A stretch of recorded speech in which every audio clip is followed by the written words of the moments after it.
Well, hey everybody. Today I'm going to do a video on this Sonic Blue Telecaster. Um, I did a sound sample of the pickups that are in it for an earlier video. They're Bootstrap brand pickups.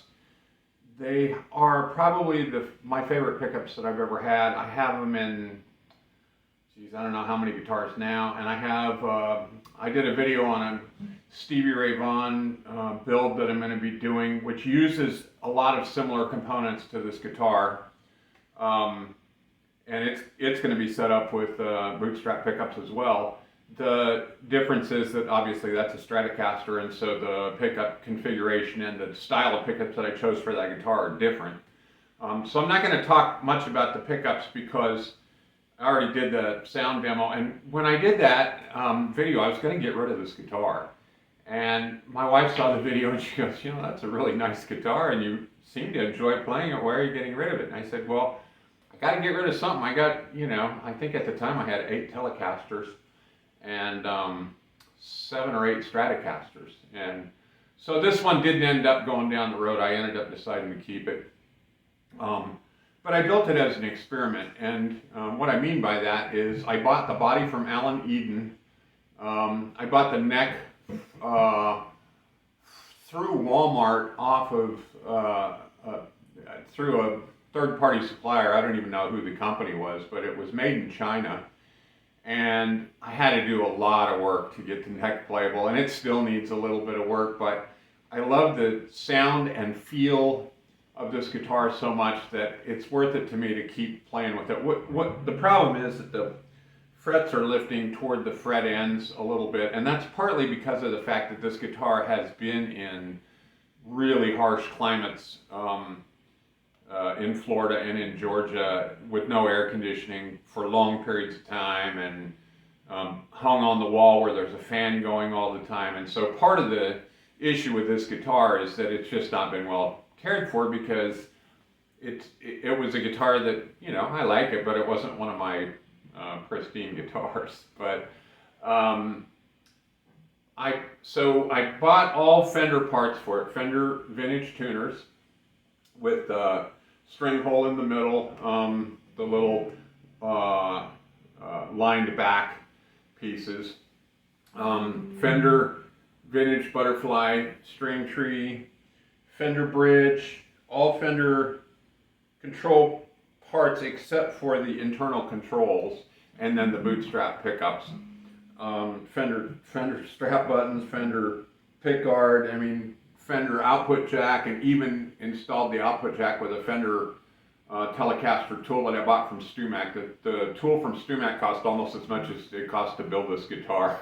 But now I have it, so, you know, doing work on Telecasters is a good thing. But on this one, I even put the walnut plug in for the truss rod adjustment. I got a vintage Telecaster water slide decal. I did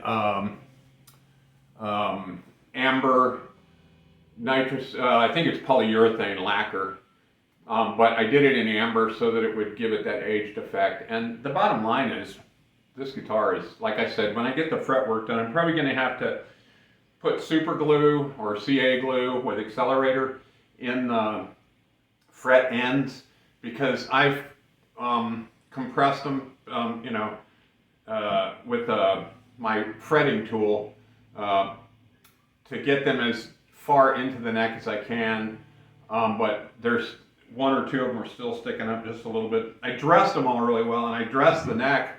I leveled the neck, and then I recrowned and polished all the frets, and the playability of it's spectacular. But if somebody were to walk in and pick it up, they would say, man, you need to get those fret ends on the higher frets taken care of. It's not that the fret ends are not good, it's that they're sticking up just a hair off of the fret slot in the neck. So I did one pass with super glue and a little compression, and it did a really good job, but it wasn't quite enough, so I'll just have to do a little bit of fill work there, maybe a little more filing on the ends, and then the guitar will be as good, if not better, than any of my other Telecasters. And you know, I have kind of the high end of the line American Telecaster. It's an older one, but it's before they started, you know, making the professional, the ultra, the, you know, all these different series. It's just at the time Fender only produced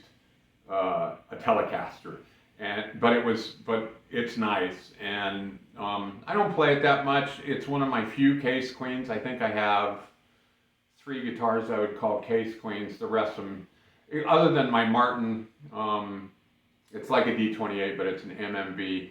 That one's a case queen, not because it's in great shape. I mean, it's pretty beat up, and I, you know, use it pretty hard. But I keep it in the case all the time because I don't want to pay for a neck reset on that thing. And if, you know, as long as it's in the case and it's well cared for, then, you know, I probably won't have that problem. But the other ones are in the case because if I touch them, I'll ding them up. I mean, my Gibson SG50s tribute guitar with P90s is probably one of my favorite guitars I've ever owned. And it was pristine until I sat in this stupid metal chair because I don't have my good music room chair here. I left it in Florida, and so that when I go down there, I have something to, you know, sit in and play. So I'm gonna have to get another one here. In the meantime, I got one of those stupid metal folding chairs, and I just whacked it the other day, and I was like, oh, it made me so mad because that's one that I was trying to keep pristine. So the other ones, I don't even take them out of the case. And one's a Les Paul, and the other one is my Firebird. I won't take that Firebird out of the case until I have everything set up to protect it carefully, and I only take the Les Paul out rarely. I have a bunch of other Les Pauls, but it's my nicer Gibson Les Paul. So anyways, that's kind of the story of this guitar. I put it together. The neck didn't fit in the pocket really well, and I did a little bit of damage to it. You can see this little mark here. And I actually tinted some paint to make it match, and it came out pretty well.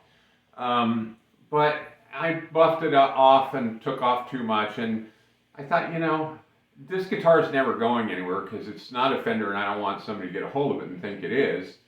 And so I'm not going to repair that spot. It doesn't affect the playability. In fact, it's really smooth right there because I rubbed it so much with buffing compound. But anyways, with that being said, I did a little backing track, kind of, I don't know, I was just feeling some interesting vibes this morning, and this will probably turn into a song, so I'm gonna play along with it just a little bit.